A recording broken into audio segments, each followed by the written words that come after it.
of a metallic flavor in my mouth, the distinctive taste of blood. I understood then why a cartoon character who gets hit sees stars and sometimes little birds. Bo's wallop gave me a vivid glimpse into the cartoon dimension. The whole side of my face swelled like a melon. My head weighed twice as much as the rest of my body. As my watery eyes came clear, I blinked there in Bo's shadow, his massive frame still towering over me. He promised there would be plenty more beatings every day after school for the rest of my life. Then he walked away. At that moment, I didn't feel very gay at all.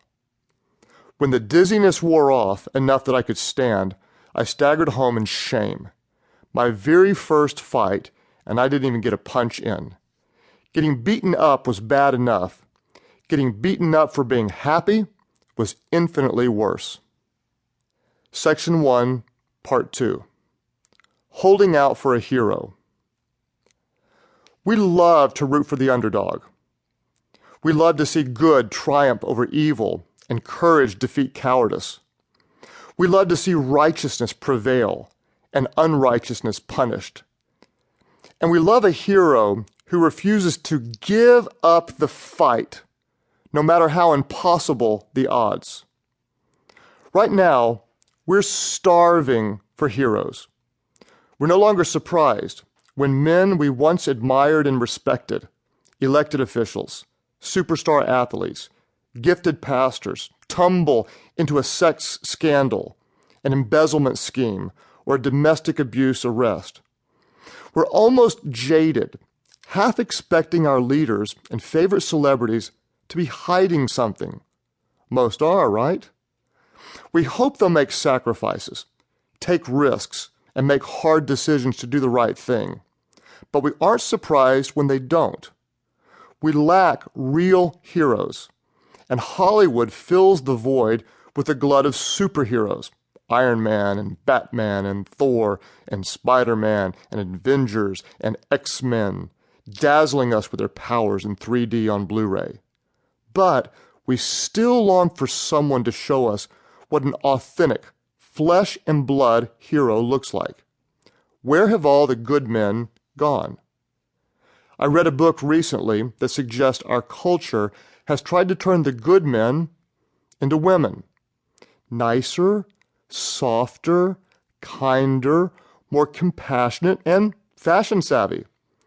Forgive me for stating the obvious, but men are not women.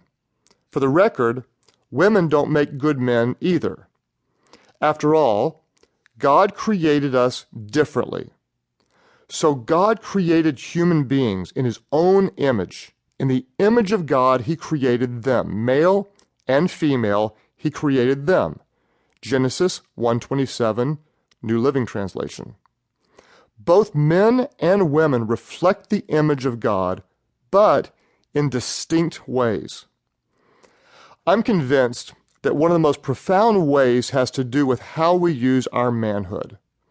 God created men to have the heart of a warrior, placing a desire within us to stand up and fight for what's pure, for what's true.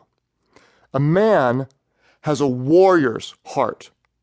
You have a warrior's heart. You itch for a fight. That's God's design, not ours. That doesn't mean that men should be aggressive, alpha bully punks, nor does it mean that women can't fight for what's right as well. It simply means that within every man, God has planted a divine desire to fight for righteousness. Think about it this way. There are two kinds of movies: chick flicks and, well, everything else. Do chick flicks inspire men? Do they make them want to be stronger, braver, better men? Remember that Cary Grant movie, An Affair to Remember. Remember when Deborah Kerr's character says, "If you can paint, I can walk." Anything can happen, right? Have you ever known a guy to watch that movie? If you're a guy, you don't even know what I'm talking about, do you? What about in Pride and Prejudice?